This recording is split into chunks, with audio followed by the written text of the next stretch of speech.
Good afternoon class. आजच्या या लेक्चरमध्ये आपण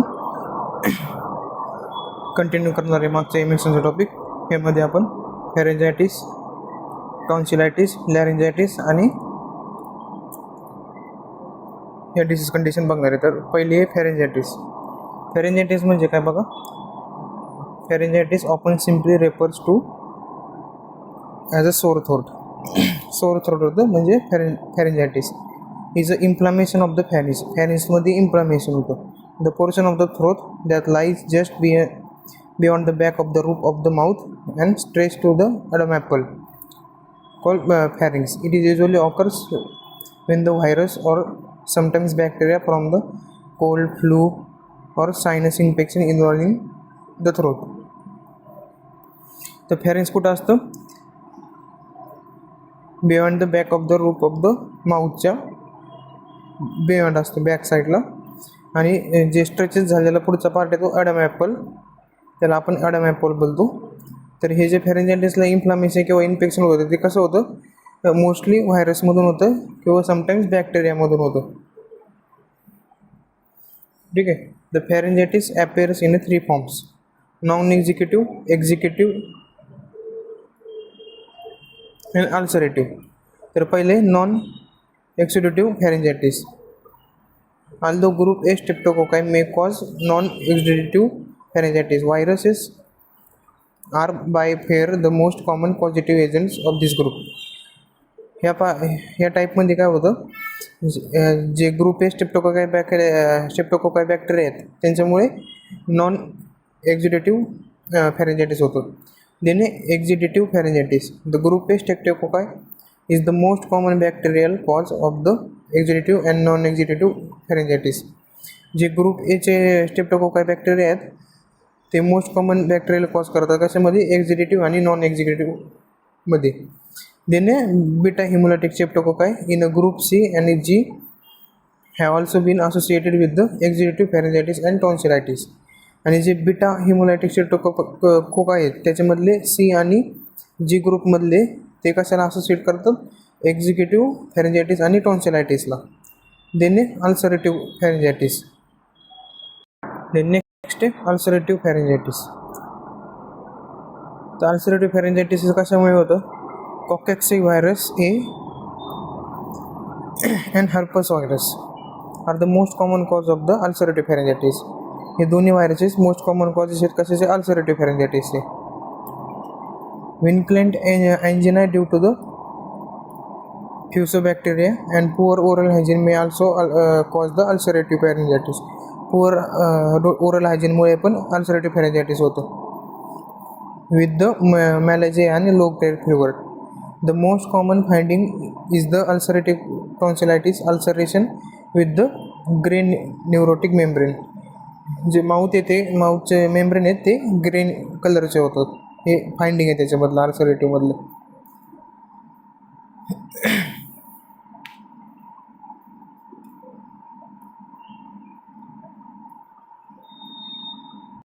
टाईप्स ऑफ द फेरेंजायटिस.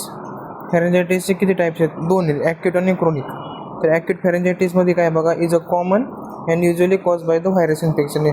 जे ॲक्यूट फेरेंजायटिस हे कॉमन असतं आणि कशामुळे होतं? व्हायरल इन्फेक्शनमुळे होतं. It is often cause by the some viral infection that cause common cold. आणि कशामुळे होऊ शकतं? व्हायरल इन्फेक्शनमुळे होऊ शकतं. त्याचा कॉज काय असतो? Common cold. The symptoms of the acute pharyngitis usually last for a week or a less. जे सिम्पटम्स आहेत ॲक्यूट फेरेंजायटिसचे ते आपल्याला 1 वीक किंवा 1 वीकपेक्षा कमी दिवस बघायला भेटतात. Often refers to as a sore throat. Acute pharyngitis is a painful inflammation of the pharynx in a throat region. Acute फेरेंजायटिसमध्ये काय होतं? पेनफुल इन्फ्लामेशन होतं. कुठं? थ्रोट रिजनच्या फॅरिंग्समध्ये. The pharyngitis occurs most commonly with the viral URTI. जे pharyngitis आहे ते कॉमनली कशामुळे होतं? अपर रेस्पिरेटरी ट्रॅक इन्फेक्शनमुळे होतं. देणे chronic फेरेंजायटिस is a पेरिस्टंट sore throat. हे लॉंग टाईम सोर थ्रोट असतो. The symptoms of the chronic pharyngitis last for a longer than the acute pharyngitis. जे क्रोनिक फेरेंजायटिस सिम्पटम्स आहेत ते ॲक्यूट फेरेंजायटिसपेक्षा लॉंगर चालतात. देणे रिस्क फॅक्टर आणि इटिओलॉजी. तर बॅक्टेरियल फेरेंजायटिस पहिलं the number of the different bacteria can affect the human throat. खूप सारे बॅक्टेरिया असतात जे आपल्या थ्रोटवरती अफेक्ट करतात. The most common bacterial agent is streptococcus. त्यातून मोस्ट कॉमन कुठलं आहे? Streptococcus. It cause about 15 to 30% of cases of the pharyngitis. ह्याच्यामुळे जे स्टेप्टोकोकसमुळे फेरेंजायटिस होतो किती? 15 ते 30% However, older others include Cranibacterium diphtheria, Neisseria gonorrhea, Acrobacterium hemolytis असे बॅक्टेरिया आपल्याला अफेक्ट करतात. तर बॅक्टेरियल इन्फेक्शनमध्ये बघा सोलन उल्वा आपल्याला बघायला भेटतो. व्हाईटी स्पॉट्स फेरेंजायटिसमध्ये बघायला भेटतात. रेड सोलन टॉन्सिल्स असतात बघायला भेटतात. देणे थ्रोट रेडनेस बघायला भेटतं. ग्रे फुरी टंग बघायला भेटते. कशामध्ये? बॅक्टेरियल इन्फेक्शनमध्ये. आणि व्हायरल इन्फेक्शनमध्ये रेड सोलन टॉन्सिल्स बघायला भेटतात आणि थ्रोट रेडनेस बघायला भेटतं. देणे व्हायरल फेरेंजायटिस. तर व्हायरल फेरेंजायटिसमध्ये काय म्हणलेले? This compress about 40 to 80% of all infectious causes. जे फेरेंजायटिस आहे त्यातलं व्हायरस किती प्रमाणात कॉज करतो? 40 ते 80%. The viruses that can cause the sore throat including the common cold. त्याच्यामध्ये rhino virus, corona virus, respiratory syncytial virus और para influenza virus, adeno virus, orthomyxoviridae, herpes simplex virus, measles, coxsackie virus, EB virus, cytomegalo virus, HIV infection आणि infectious mononucleosis. Then other causes of pharyngitis. तर other कॉजेसमध्ये बघूया. Oral thrush is due to the candida albicans usually in a patient who are इम्युनोकॉम्प्रेस. जे patient इम्युनोकॉम्प्रेस असतात म्हणजे त्यांची immune system एवढी buildup झालेली नसते त्यांच्यामध्ये कॅन्डिड अल्बिकनमुळे पण फेरेंजायटिस होतो. It may be common in young children. हे कोणामध्ये कॉमन असतात? यंग चिल्ड्रनमध्ये. And present with the whitish plaque in oropharynx. एक व्हाईटिश कलरचे स्पॉट्स आपल्याला बघायला भेटतात ओरोफॅरिंग्समध्ये. हे then other causes include the cold, flu seasons, dry air, allergy असेल कशाची तर, having close contact with the someone who have sore throat. जर आपण अशा व्यक्तीच्या कॉन्टॅक्टमध्ये गेलो ज्याला ऑलरेडी फेरेंजायटिस आहे त्याच्यामुळे स्मोकिंगमुळे होऊ शकतं. एक्सपोजर टू केमिकल इनरेडियस केमिकल्समुळे होऊ शकतं जे हवेमध्ये असतात ते. त्याने क्रोनिक और फ्रिक्वेंट सायनस इन्फेक्शन याच्यामुळे होऊ शकतं. गॅस्ट्रोइसोफेजियल रिफ्लक्स डिसीजमुळे पण होऊ शकतो. निओप्लॅझियामुळे होऊ शकतो. एंडोट्रॅकियल ट्यूब इंट्युबेशनमुळे पण होऊ शकतो. ओरल हायजीन केल्यामुळे पण आपल्याला फेरेंजायटिस होऊ शकतो. कॉजेस आहेत त्याचे. देणे लोअर इम्युनिटी लोअर असेल तर. देणे क्लिनिकल मॅनिफेस्टेशन. तर ह्याच्यामध्ये आपल्याला कुठले सायनस सिम्पटम्स बघायला भेटतात ते बघूया. सोअर किंवा रेड थ्रोट बघायला भेटतो. लंप बघायला भेटतो. देणे फिवर, देणे सोलन नेक,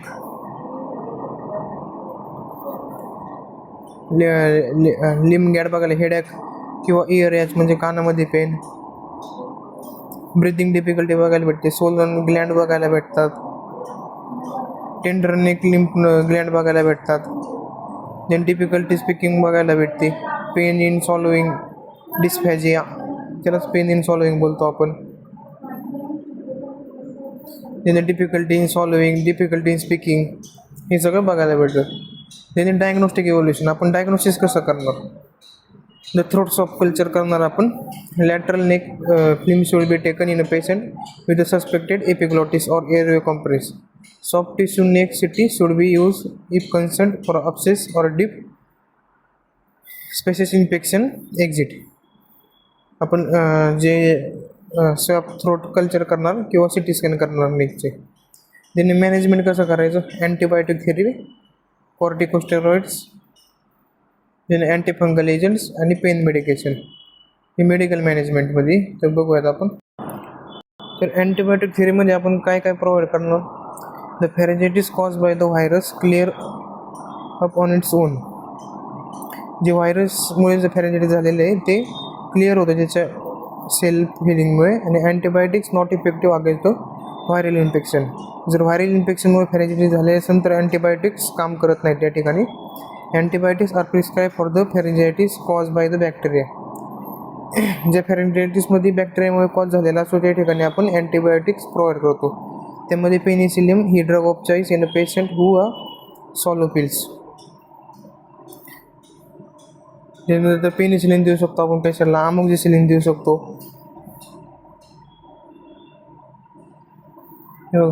पेनिसिलिन देऊ शकतो, अमोक्झिसिलिन देऊ शकतो, इरिथ्रोमायसिन देऊ शकतो पेशंटला.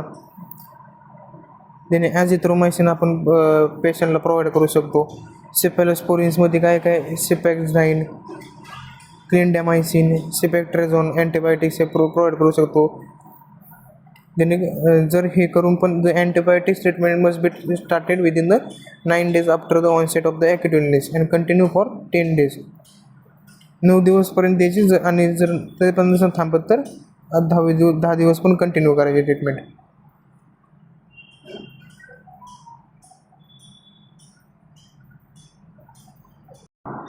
देणे कॉर्टिकोस्टेरॉइड्समध्ये आपण काय काय प्रोव्हाइड करणार. डिक्सामेथाझोन देणार पेशंटला.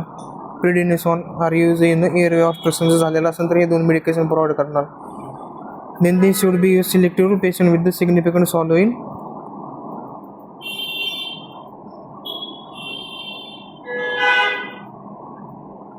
देणे अँटीफंगल एजंट्समध्ये आपण कुठले ड्रग्स प्रोव्हाइड करतात. नॅस्टाइन्स किंवा मायकोस्टाइन्स, ग्लुकोजेनोल are indicated for the causes of the pharyngitis associated with the oral thrush. ठीक आहे.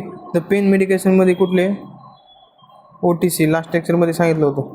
तर सच एज द अँटाम्युनोफिन किंवा NSAIDs क्लासिफिकेशनमधले आपण पेन कंट्रोल करण्यासाठी आपण पेशंटला प्रोव्हाइड करणार. ठीक आहे. नर्सिंग मॅनेजमेंटमध्ये काय करणार आपण.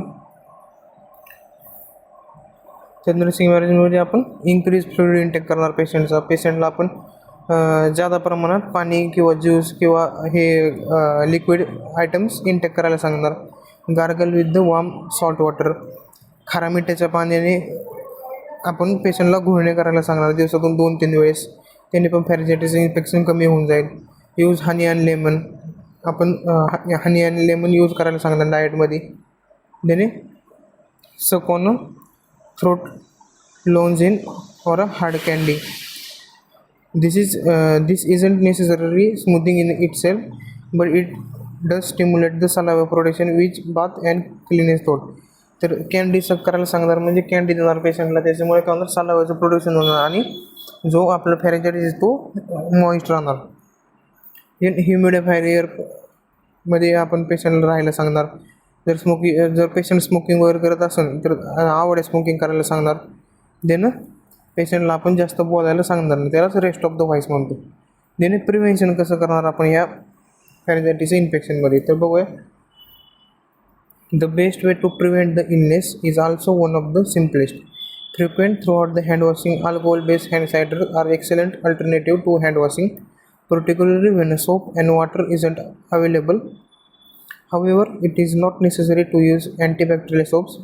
With the proper hand washing, standard soap will kill the germs just as well. Try these tips to keep you and your children healthy. प्रिव्हेन्शनमध्ये काय म्हणलेलं आहे, आपण हँड वॉशिंग करायचं. हँड वॉशिंग कशाने करायचं. अल्कोहोल बेस्ड सॅनिटायझर असेल तर एकदम बेस्ट, जर नसेल तर वॉटर आणि सोपचं पण यूज करू शकतो आपण. आणि खाली दिलेल्या पॉईंटनुसार पण आपण आपल्या स्वतःला आणि आपल्या आजूबाजूला पण आपण हेल्दी ठेवू शकतो. ते स्टेप्स काय आहेत. Avoid kissing, sharing cups, eating utensils, glasses, napkin, food और towel with the anyone who has sore throat, cold flu और बॅक्टेरियल इन्फेक्शन.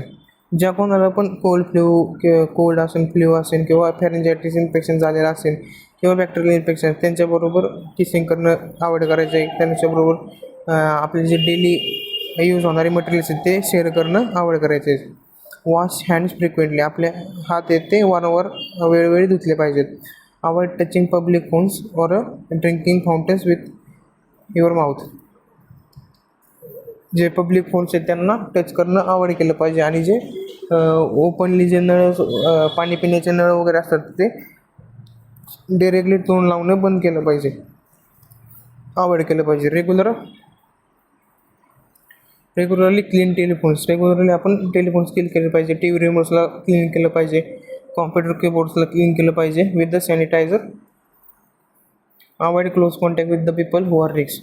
ज्या कोणी पर्सनला किंवा समोरच्या माणसाला हे असेल कोल्ड फ्लू हे सगळे वरचे फॅरेंजायटिस सिम्पटम्स असतील तर त्यांच्यापासून आपण क्लोज कॉन्टॅक्टमध्ये येणं अवॉइड केलं पाहिजे.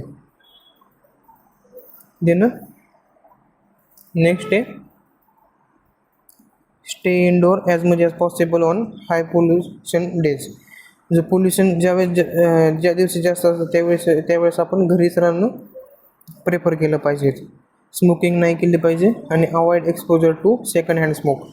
आणि जे स्मोकिंग करत आहेत त्यांच्या कॉन्टॅक्टमध्ये पण येणं टाळलं पाहिजे. Humidify your home if the air face is dry. Humidification करायचं आपल्या घराला. कप और sneeze into the tissue and then throw it away. आपण शिंकताना किंवा कप साफ करताना टिश्यू पेपरवरती केलं पाहिजे, त्याच्यानंतर तो टिश्यू पेपर दूर फेकून दिला पाहिजे. On commercial airplanes keep air nozzles above your close. The recirculated air can be source of the spreading virus.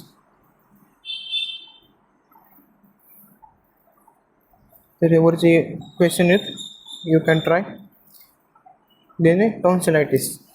Next disease tonsil म्हणजे बघूयात. Tonsillitis is a painful disease that is cause by the inflamed tonsils.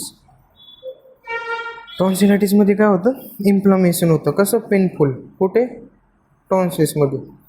The inflammation is due to the infection. हे inflammation कशामुळे होतं, इन्फेक्शनमुळे होतं. Or because they filled with the foreign substance. आणि कशामुळे, foreign सबस्टन्सने भरल्यामुळे. Most attack of the tonsillitis occurs in a person between age 10 to 40. 10 ते 40 वर्षापर्यंतच्या लोकांमध्ये टॉन्सिलायटिस हे खूप मोठ्या प्रमाणामध्ये बघायला भेटतं. Tonsils are two small mass tissue at the side of the throat. Tonsils कुठं असतात, जे थ्रोट आहे त्याच्या दोन्ही बाजूला एक छोटेसे स्मॉल टिश्यू असतात, त्याला आपण टॉन्सिल्स बोलतो. Its function is depend the body against toxic substance they are found in the blood. हे टॉन्सिलचं काम काय आहे, हे काय करतं, डिफेन्स करतं. आपल्या बॉडीमध्ये कुठला पण टॉक्सिक सबस्टन्स येणार असेल ब्लडमधून तर त्याला बॉडीमध्ये एंट्री करण्यासाठी डिफेन्स करतं. तर ह्याचे कॉजेस आणि रिस्क फॅक्टर काय काय आहेत. There are the severe variation of the tonsillitis. Acute tonsillitis असतं, रिकरंट टॉन्सिलायटिस असतं, क्रोनिक टॉन्सिलायटिस असतं, पेरिओटॉन्सिलर ॲब्सेस असतं. Then acute tonsillitis can either be bacterial और व्हायरल इन ओरिजिन. जे ॲक्यूट टॉन्सिलायटिस आहे ते बॅक्टेरियल किंवा व्हायरल असतं. The subacute tonsillitis is cause by the bacterium actinomyces. जे सबअक्यूट टॉन्सिलायटिस हे कशामुळे होतं, बॅक्टेरियम ॲक्टिनोमायसिसमुळे होतं. आणि जे क्रोनिक टॉन्सिलायटिस आहे can live for a longer period if not treated. जर क्रोनिक टॉन्सिलायटिसला आपण ट्रीटमेंट केलं नाही तर ते खूप लॉंगर पिरियडपर्यंत त्याचं पेनफुल इन्फ्लामेशन आपल्या टॉन्सिल्समध्ये होऊ शकतं. आणि हे कशामुळे होतं, बॅक्टेरियल इन्फेक्शनमुळे होतं.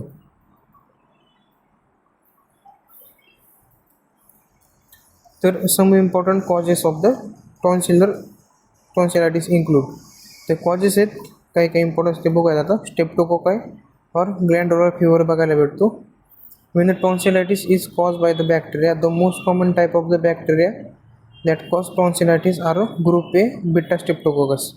जर टॉन्सिलायटिस बॅक्टेरियामुळे होत असेल तर तो कुठला बॅक्टेरिया असू शकतो, most commonly group A beta streptococci. Then glandular fever is one of the viral illness which can cause tonsillitis. जे ग्लॅन्डुलर फीवर आहे तो कशामुळे व्हायरल इलनेस होतो, त्याच्यामुळे काय होऊ शकतं, टॉन्सिलायटिस होतं. But there are the many other viruses which are responsible for the tonsillitis. This include, ह्याच्यामध्ये कुठले कुठले असतात अदर व्हायरसेसमध्ये, हर्पीस व्हायरस असतो, हे स्ट्रेप्टोकोकस पायरोजेनिस असतात, एप्स्टीन बार व्हायरस असतो, सायटोमेगालो व्हायरस असतो, ॲडिनो व्हायरस असतो आणि मिझल्स व्हायरस असतो. देणे क्लिनिकल मॅनिफेस्टेशनमध्ये आपण काय काय बघू शकतो. They swallowing and a pain in a throat. थ्रोटमध्ये पेन असतं आणि सुजलेलं असतं. Refer pain to the ear, जे थ्रोटचं पेन आहे ते इयरमध्ये रेफर होतं. देणे पेनफुल और डिफिकल्टी इन सॉल्व करण्यासाठी, गिळण्यासाठी डिफिकल्टी होते किंवा पेन होतं. फिवर अँड चिल्स बघायला भेटतो. Swelling of the eyes, face and neck, जे आपले डोळे, तोंड आणि गळा हे आपल्याला सुजलेलं पाहायला भेटतं. त्याच्याबरोबर lymph node in the neck, जे नेकमधले लिम्फ नोड्स आहेत ते पण आपल्याला सुजलेले बघायला भेटतात. ज्याने severe sore throat, severe throat पण आपल्याला बघायला भेटतो. देणे मसल ॲज, त्यालाच म्हणतो आपण मायलेजिया. देणे स्टिफ नेक, देणे हेडेक, देणे बॅड और फाऊल ब्रेथ बघायला भेटतो. त्याला आपण हॅलिटॉसिस बोलतो. हॅलिटॉसिस म्हणजे काय? फाऊल ब्रेथ, तोंडातून घाण वास येतो. देणे snoring and disturb sleeping pattern, हे क्लिनिकल मॅनिफेस्टेशनमध्ये आपल्याला बघायला भेटतात. ज्यांनी डायग्नोस्टिक एव्हल्युशन कसं करणार? Through physical examination is perform and carefully history is obtain to rule out the related और सिस्टमॅटिक कंडिशन. फिजिकल एक्झामिनेशन करणार आणि हिस्ट्री कलेक्शन करणार केअरफुली, त्याच्यामधून आपल्याला कळणार. Tonsillitis can be diagnosis by the performing rapid strep test. आपण tonsillitis कशामुळे हे करू शकतो फाइंड आउट? तर रॅपिड स्ट्रेप टेस्ट ही टेस्ट आहे, त्याच्यामध्ये करू शकतो आपण. त्यालाच आपण काय म्हणतो? थ्रोट कल्चर म्हणतो. To perform the throat culture, the doctor will use a long cotton swab to swipe off some stuff on a surface of back of your throat. The doctor will then test snip stuff on a cotton swab. This test will be determined where you have tonsillitis or whether it caused by the bacteria or virus. जे corona काळामध्ये करायचे बघा, long अशी एक मोठी काडी होती, त्याला पुढे असा कापसाचा गोंडा होता, तो आपल्या घशात टाकायचे आणि गोल गोल फिरवायचे. त्यांनी ते काय करायचे डॉक्टर लोक किंवा नर्सेस लोक, त्या स्टिकनी आपल्या थ्रोटच्या आजूबाजूचा जे सलाइवा लागलेला आहे तो कलेक्ट करायचे आणि त्याच्यानंतर स्लाईडवरती टाकायचे. नंतर आपल्याला त्यांना कळून जायचं की हे कोणतं इन्फेक्शन आहे. त्यालाच म्हणतो आपण थ्रोट कल्चर. देन याचं मॅनेजमेंट कसं करायचं? The management of tonsillitis consist of the pain management medication. तर यामध्ये टॉन्सिलायटिसमध्ये आपण पेन मेडिकेशन देतो आणि लोजेंगेज. ह्याच्यामध्ये कुठली मेडिकेशन येतात? आयबुप्रोफेन और other analgesics can be help to decrease the edema आणि इन्फ्लामेशन. आणि ॲनाल्जेसिस त्याच्यामुळे काय होतं? एडिमा आणि इन्फ्लामेशन कमी होतं. Which will ease pain and allow the patient to solve the liquid sooner. आणि ह्या टॉन्सिलायटिस पेशंटला आपण थंड खायला सांगतो आणि लिक्विड फ्लूड मोस्ट प्रिफरली आपण डाएटमध्ये त्याचं प्रोव्हाइड करतो. If the tonsillitis is cause by the bacteria then antibiotics are prescribe. जर टॉन्सिलायटिस बॅक्टेरियामुळे झाले असेल तर अँटीबायोटिक्स आपण प्रोव्हाइड करतो. With the Penicillium begins most commonly use. जे पेनिसिलियम आहे ते आपण कॉमनली यूज करतो. देन येतात इरिथ्रोमायसिन आणि clarithromycin are use for patient allergy to the penicillium. ज्या पेशंटला पेनिसिलियमची ॲलर्जी असते त्यांना आपण इरिथ्रोमायसिन किंवा क्लॅरिथ्रोमायसिन प्रोव्हाइड करतो. If the tonsillitis was caused by the virus. जर टॉन्सिलायटिस व्हायरसमुळे झालेला असेल, the body will fight off the infection on its own. जे आपली बॉडी आहे ती व्हायरसला किल करायचं काम स्वतःच करते, कुठलं मेडिकेशन देण्याची गरज पडत नाही. देणे however medication can be prescribe to alleviate the symptoms. Medication आपण कशासाठी देतो? एलिवेट करण्यासाठी. कशाला? सिम्पटम्सला. When tonsillitis is cause by the virus the length of illness depend on which virus is involve. जर व्हायरसमुळे झालेला असेल टॉन्सिलायटिस तर त्याचं इन्फेक्शन होण्याचे मतलब म्हणजे टॉन्सिलायटिस राहण्याचा जो हे असतो लेंथ असते ती व्हायरसवरती डिपेंड असते. If the child having recurrent attack approximately 2 attacks in a month, when the tonsils are interfering with the speech, swallowing and respiration, when there is a risk of developing heart disease, then surgery to remove the tonsillitis should be definitively considered. जर मुलांमध्ये एकाच महिन्यात 2 वेळेस जर टॉन्सिलायटिसचे attack झाले तर त्याच्यामुळे काय होऊ शकतं, स्पीच करण्यासाठी, सॉल्विंग करण्यासाठी किंवा रेस्पिरेशन करण्यासाठी डिफिकल्टी होऊ शकते. तर ते आपण काय करतो, सर्जरी करतो. त्याला काय म्हणतात, त्या सर्जरीला टॉन्सिल काढून टाकण्याच्याला टॉन्सिलोक्टोमी बोलतात.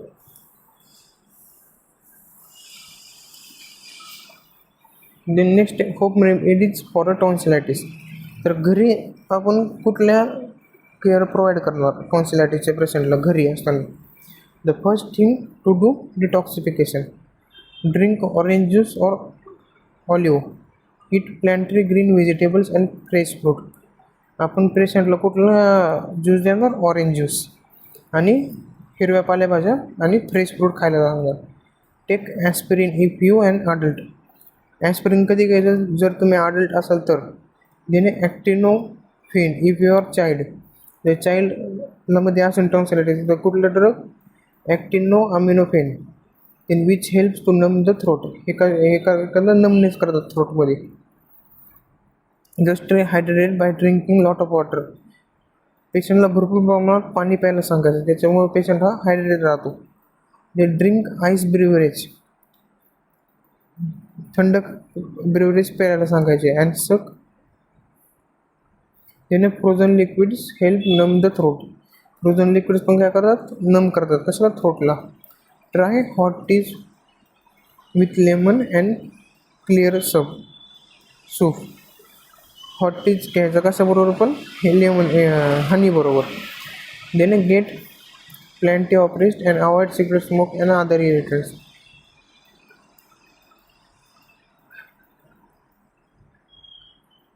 ते गार्गल म्हणजे गुळणा करणे. कशाने? Warm salt water. Gargle made of the fenugreek seeds is very effective in a severe case of the tonsillitis. जर फेन्युग्रिक सीड्सने केलं तर ते अजून इफेक्टिव्ह असतं. Do activities that force body to sweat lot, helping to eliminate the toxins through the skin and kidney.